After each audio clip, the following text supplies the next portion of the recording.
Hello, this is just one of those quick one-shots that I like to do, so hopefully I'm not too long. Bellator 138 was this morning for me, and people want me to talk about it, so I'm going to talk about it, and lots of people have strong opinions about the main event and what that symbolises and, you know, what they feel about it. So I'm going to say it like this, and this is just completely unfiltered how I feel.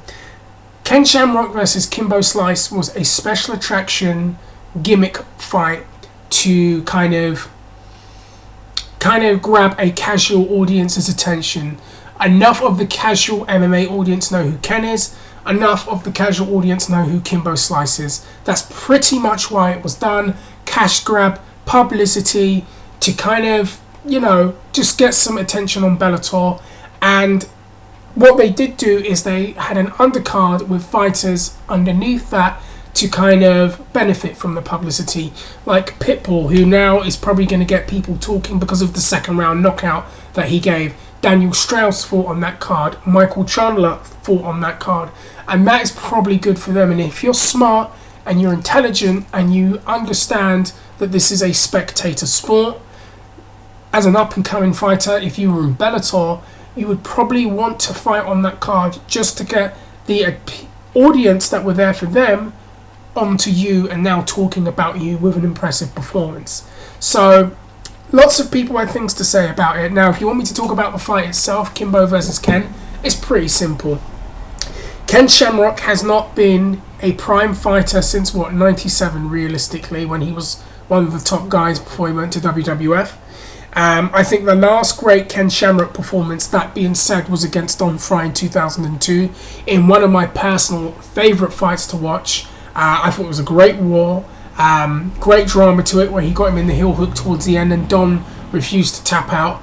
And to me, that was the last truly competitive fight Ken had at the top level.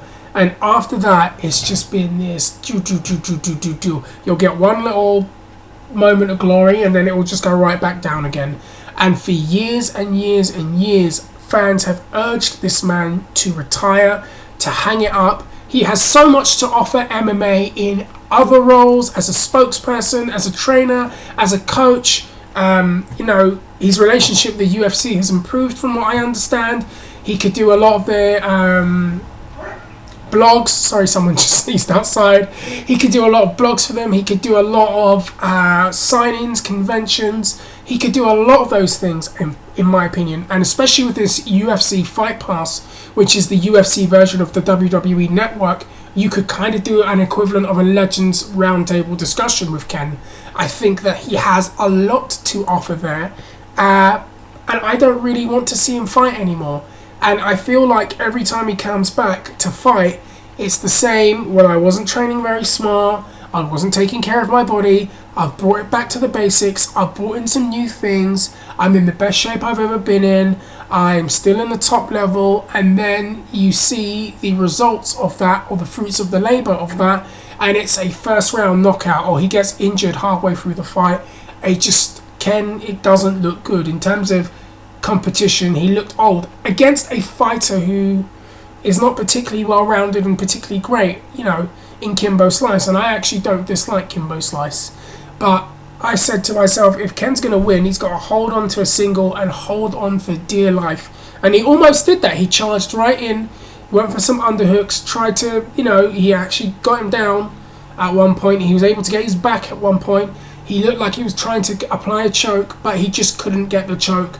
And to be honest with you, I thought it was quite simple, that you could just move your hand down. And I don't know if it was just me, it looked a bit off, that you could just move your hand down. Josh Salmon on Twitter said it best. He said exactly what I was thinking, you know. And then Kimbo got back up. Kimbo whacks him one and he wobbles him, and then he whacks him again and Ken's out the fight. And it's like, how many more times do fans need to be subjected to this? And yet, while I'm complaining, yes, there's this curiosity factor, and it's the curiosity factor of that fight that probably drew in people like me, die-hard MMA fans as well as casual MMA fans, to kind of just see what would happen. And to be honest with you, when it comes to Ken Shamrock these days, it's like, let me think of a great analogy. See, I would say Ric Flair almost, in the fact that we don't want to see them wrestle, or in Ken's case, fight anymore, because they're eroding the legend and the iconic status that they achieved in the prime, in the peak of their careers.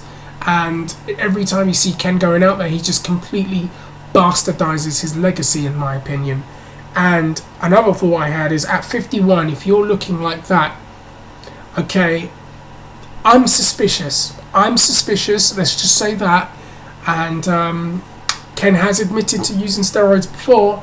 I really hope that he didn't use them for this fight, or some kind of performance enhancing drugs. But that was very suspicious when I saw him. Look, Ken, much respect to him for what he achieved in his career. He was one of the first major stars of MMA, one of the pioneers of the sport. He was a fantastic professional wrestler, in my opinion. I would rather see him involved in professional wrestling. It's a shame that we never got the dream match between him and Kurt Angle. I think he had a lot more to offer pro wrestling from 2002, but obviously he got that big money deal from Pride in 92, and then he was just getting offers to fight 97, 99, and Ken's just going to go there. And there are going to be promoters that still pay Ken money because Ken somewhat draws to an extent. It's just like explaining to kids now who watch MMA now that this guy was one of the most dangerous fighters in the world and was a legend. They would laugh. It's in the same way that when I explain to people that Ric Flair and who he was and what he meant to professional wrestling, they smirk and laugh and say, that balding, fat Hugh Hefner wannabe. Okay, yeah.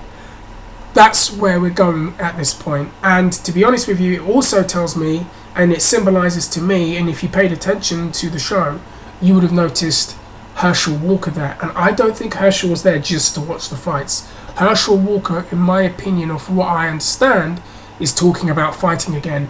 And Bellator have made it very, very clear under the Scott Coker administration that they are going to do things like this a lot to draw in that extra audience, to get in that audience of fan that left in 2008, 2009, 2010, 2011. They want to get those fans back. And they will use fights like Ken versus Kimbo, fights like Herschel Walker, Ortiz versus Bonner, any kind of fight like that, like some wacky gimmick fantasy fight, and they will use that. The best thing they can do, though, is stack it with an undercard of guys on the rise, up-and-comers, and hope that some of the shine and attention initially for the gimmick fight goes to those up-and-coming fighters, and then they can build shows around them. And if they do that, that's a fantastic plan. But if you watch the entire Bellator layout, it was like watching Pride 2.0 with the entrances and the setup and the pyro and the productions. And that does help people.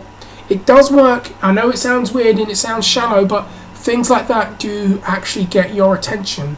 A bit of that sports entertainment gravitas does work. I know that the UFC have stayed far, far away from it, and that's their own flavour, their own brand of MMA, but you need alternatives, and Bellator are doing just that.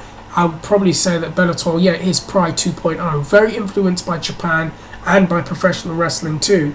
And don't be surprised. Listen, I've got this on very good authority that you can expect more fights like this. You can expect more cards like this.